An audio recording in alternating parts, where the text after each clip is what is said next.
आपण पाहत आहोत SN न्यूज मराठी। लाईक करा, शेअर करा, सबस्क्राइब करा व रहा आमच्या सोबत अपडेट।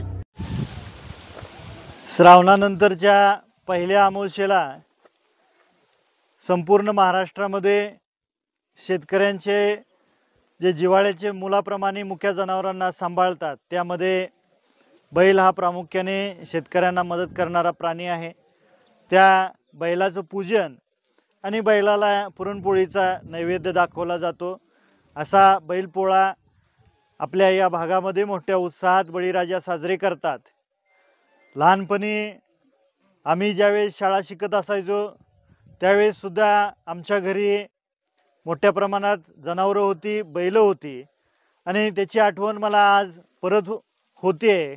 काल खांदामळण असते आणि आज बैल पोळा मोठ्या उत्साहात साजरा केला जातो।